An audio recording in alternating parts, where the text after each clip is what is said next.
1 minute ago, Westminster didn't explode with protests or riots. It exploded from the inside. Behind closed doors, voices were raised, phones slammed, alliances shattered. Cabinet ministers turned on each other, not quietly, not privately, but with fury that could no longer be contained. And at the center of it all stood Keir Starmer, silent. No statement, no defense, no intervention. That silence did something dangerous. It didn't calm the storm, it picked sides without saying a word. By the time journalists realized what was happening, the damage was already done. WhatsApp groups split, briefings leaked. Senior figures openly questioned leadership for the first time since the election. This wasn't disagreement, this wasn't debate. This was a civil war inside Labour, and it's happening in real time. Stay with us. Because what comes next could end a government. 8:07 a.m., the first sign something was wrong wasn't a headline. It was absence. A scheduled morning coordination call between senior ministers simply didn't happen. No explanation, no reschedule. Staffers stared at silent phones. Political editors noticed instantly, because in Westminster, silence is never accidental. 8:25 a.m. The leak that lit the fuse, a single paragraph appears on a political blog, unattributed but precise. Several senior Labour ministers are furious over the Prime Minister's refusal to intervene in a growing policy dispute, viewing his silence as a deliberate act of abandonment.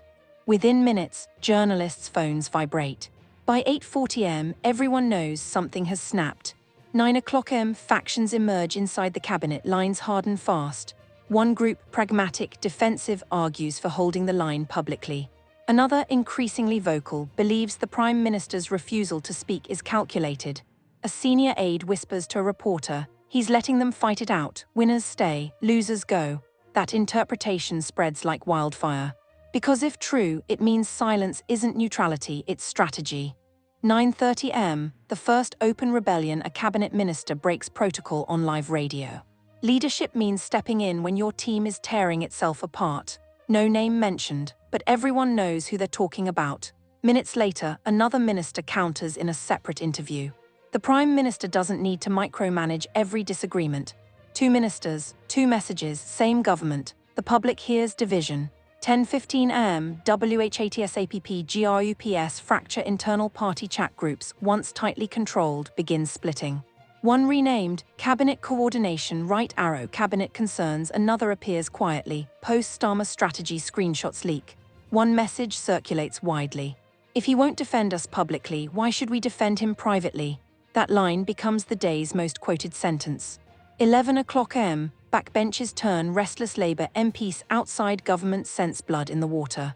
Questions start circulating. Why won't the PM speak? Who is he protecting? Who is he sacrificing? A veteran MP mutters in the corridor, this is how parties eat themselves. And everyone remembers history.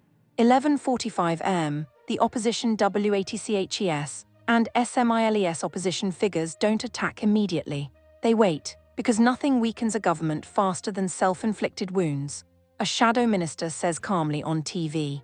When a prime minister can't control his own cabinet, how can he control the country? The question lands hard. 12:30 p.m. Starmer remains silent, no press conference.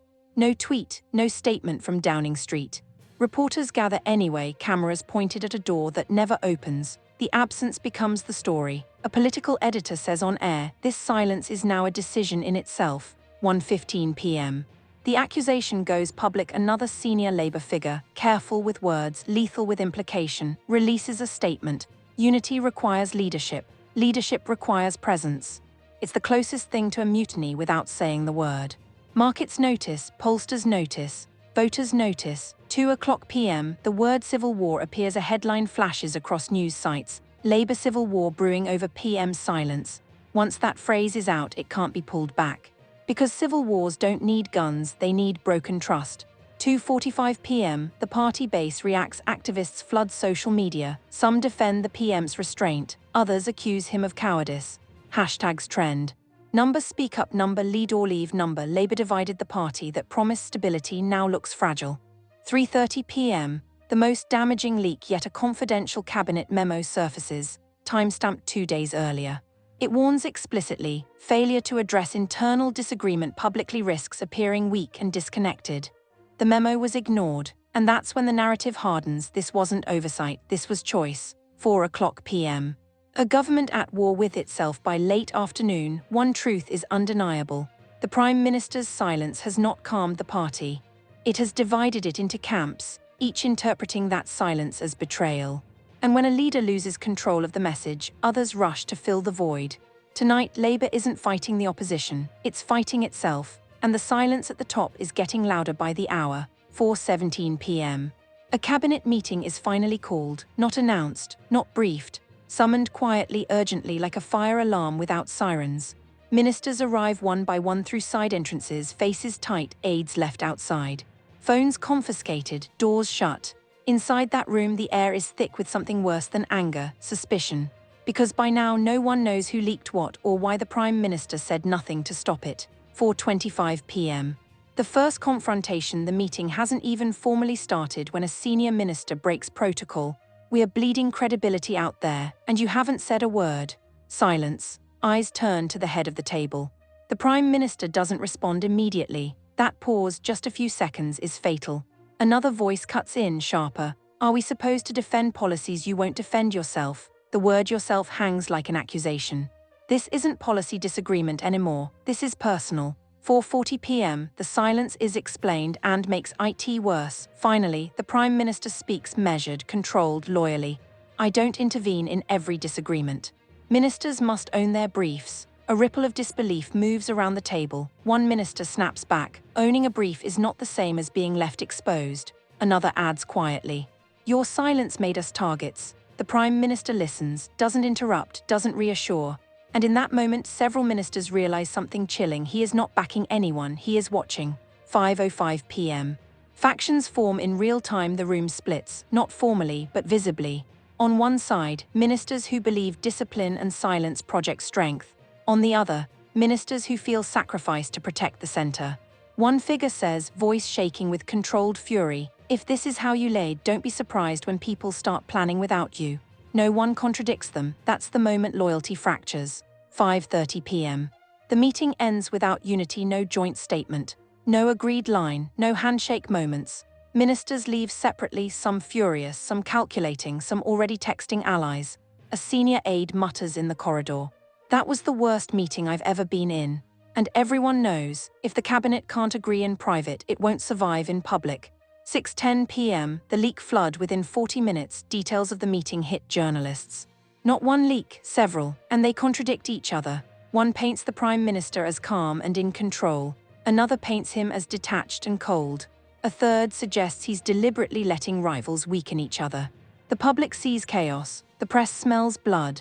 6:45 p.m., senior figures break ranks. A former Labour leader appears on television, careful, devastating. Parties collapse not because of opposition attacks, but because leaders stop listening.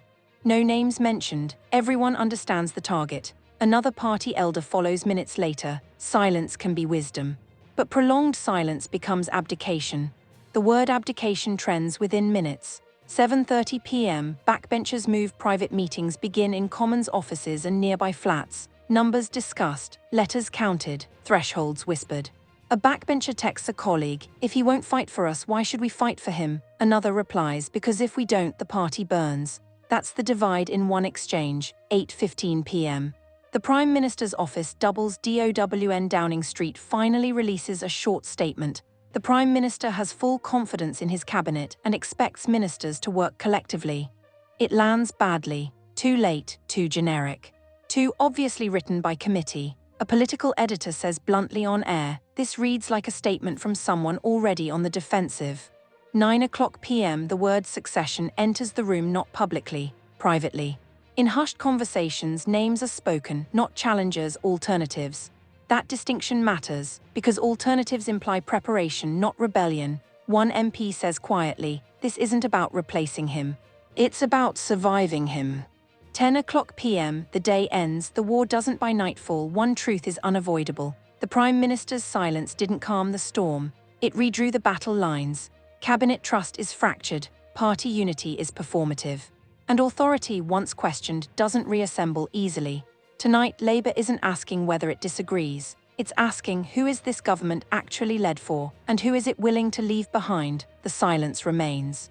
But now it echoes. 10:47 p.m. The lights are still on across Whitehall, but the mood has shifted from anger to calculation. This is the phase where people stop shouting and start counting. Inside Labour HQ, senior staff sit around a table littered with polling printouts and half-finished coffees. No one jokes, no one scrolls, because the numbers have arrived, and they are worse than feared. 11:05 p.m. The polling shock internal tracking shows a sudden, sharp dip, not among swing voters but among Labour's own base. Trust in leadership, down double digits, decisive leadership rating, collapsed party unity perception. Near historic low, one strategist says quietly, voters don't mind disagreement, they despise paralysis. And paralysis is exactly what the silence now represents. 11:40 p.m. The first resignation threat, a senior cabinet minister calls the Prime Minister directly, not to argue, not to plead, to warn. If you don't speak tomorrow morning, I won't be able to defend staying. The line goes quiet. The Prime Minister listens, says little, offers no promise. That call ends and the minister immediately rings two colleagues. Plans begin to align. 12:30 a.m. UNIONS enter the story. Messages arrive from party-aligned unions, carefully worded but unmistakable. One reads, our members are asking who is actually leading right now. Another is blunter, silence is not stability. For a Labour government, union unease is not background noise, it's an alarm bell. 1:15 a.m. DONORS start asking questions. Major donors don't issue statements. They ask questions, calls to advisors, emails marked urgent. Not threats yet, just concern. And in politics, concern is the first step toward withdrawal. 2:00 am. The Prime Minister alone inside No 10. Keir Starmer sits at his desk, jacket off, tie loosened. Briefings are stacked neatly, talking points prepared. A speech draft waits on the screen. But he hasn't approved a word. An aide finally asks what everyone is thinking. Are we speaking tomorrow? The answer comes after a long pause. Yes, it has to end. Not the dispute, the silence. 7:00 am. LEAK's turn. Personal morning news breaks with a line that changes everything. Several cabinet members feel personally undermined by the Prime Minister's refusal to publicly support them. This isn't policy anymore. It's about trust. Another leak follows minutes later. At least one senior minister has drafted a resignation letter. Markets react, opposition circles tighten. The story has escaped Westminster, it's now national. 8:15 am. Backbenchers draw a line. A group of MPs meets quietly in a Commons committee room. Not rebels, not loyalists, pragmatists. One MP says, if he speaks and resets this, fine. If he doesn't, we can't carry on like this. Another adds, we don't need drama, we need direction. They agree on one thing, today decides everything. 9:00 am. The press gather. Cameras assemble outside Downing Street. Reporters who have covered politics for decades exchange the same look. They've seen this before, not the fall, the moment before it. A senior correspondent says live on air. This is the day the Prime Minister either reasserts authority or confirms he's lost it.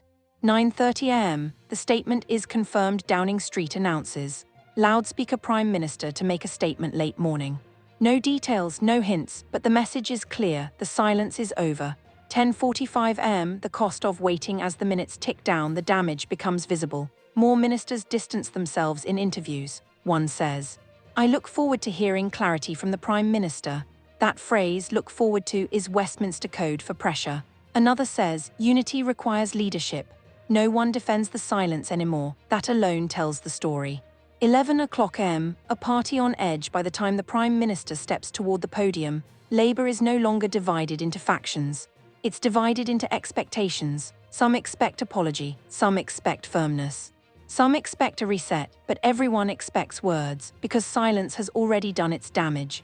And one truth is now unavoidable. In politics, you can survive disagreement, you can even survive mistakes. But prolonged silence, especially when your own cabinet is bleeding, demands a reckoning. Whatever he says next won't just shape policy. It will decide whether Labour still believes it is being led or merely managed until something gives. This is the moment everything converges. Weeks of tension, days of leaks, hours of pressure, all hanging on what comes next. When Keir Starmer steps up to speak, it won't just be a statement, it will be a verdict on his leadership. On his cabinet, on whether Labour governs as one or fractures beyond repair. Will he unite the party with clarity and strength? Will he apologise and survive? Or will today be remembered as the moment silence finally cost him control? Tell us what you think happens next. Backhand index pointing down. Does Starmer steady the ship? Or does the civil war go public? Drop your prediction in the comments. Share this story so others see how close power is to breaking. Follow because whatever happens next.